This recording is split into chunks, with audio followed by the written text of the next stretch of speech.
আকাশবাণী আগরতলা স্থানীয় সংবাদ পড়ছি সুমন ভট্টাচার্য। বিধানসভার অধ্যক্ষ বিশ্ববন্ধু সেন গতকাল ধর্মনগর যাওয়ার উদ্দেশ্যে আগরতলা রেল স্টেশনে হঠাৎ অচৈতন্য হয়ে পড়ে যান। তাঁকে সঙ্গে সঙ্গে ত্রিপুরা মেডিকেল কলেজে নিয়ে যাওয়া হয়। পরীক্ষা নিরীক্ষার পর চিকিৎসকগণ মস্তিষ্কে অভ্যন্তরীণ রক্তক্ষরণের কারণে দ্রুত অস্ত্রোপচারের পরামর্শ দেন। মুখ্যমন্ত্রী অধ্যাপক ডাক্তার মানিক সাহা তাঁর শারীরিক অবস্থার খোঁজ নিতে দ্রুত হাসপাতালে পৌঁছান। রাতে একটি বেসরকারি হাসপাতালে তাঁর সফল অস্ত্রোপচার করা হয়। বর্তমানে তাঁর শারীরিক অবস্থা কিছুটা স্থিতিশীল। মুখ্যমন্ত্রী এক বিবৃতিতে অধ্যক্ষের দ্রুত আরোগ্য কামনা করেছেন।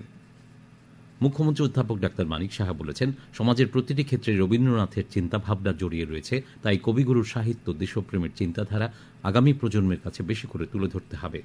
গতকাল মুক্তধারা অডিটোরিয়ামে তথ্য ও সংস্কৃতি দপ্তরের উদ্যোগে বিশ্বকবি রবীন্দ্রনাথ ঠাকুরের প্রয়াণ দিবস উপলক্ষে আয়োজিত শ্রদ্ধাঞ্জলি অনুষ্ঠানে একথা বলেন মুখ্যমন্ত্রী।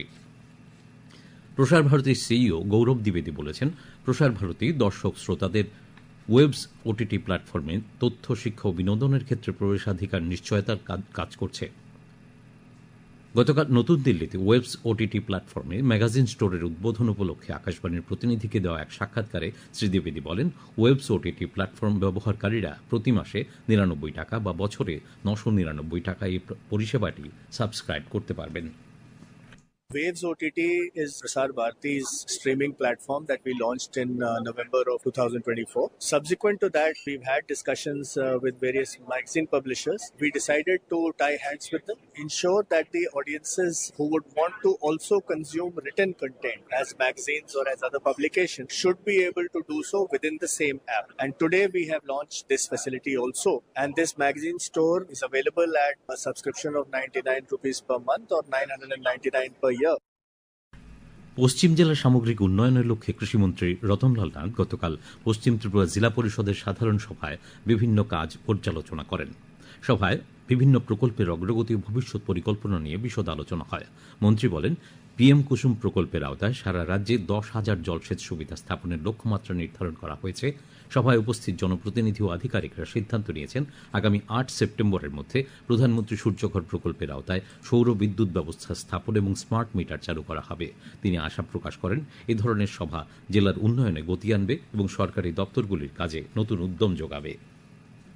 প্রধানমন্ত্রী নরেন্দ্র মোদী আগামীকাল অমৃতসর ও মাতা বৈষ্ণোদেবী কাটরার মধ্যে বন্দে ভারত এক্সপ্রেস ট্রেনের যাত্রার সূচনা করবেন। ভার্চুয়ালি এক অনুষ্ঠানে তিনি এই যাত্রার শুরুর সংকেত দেবেন।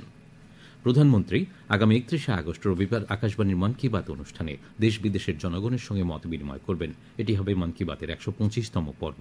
আকাশবাণী ও দূরদর্শনের সবকটি চ্যানেল এবং আকাশবাণীর news on AIR website, mobile app, প্রধানমন্ত্রীর দপ্তর, তথ্য সম্প্রচার মন্ত্রকের ওয়েবসাইট, ইউটিউব চ্যানেলেও মন কি বাত সম্প্রচারিত হবে।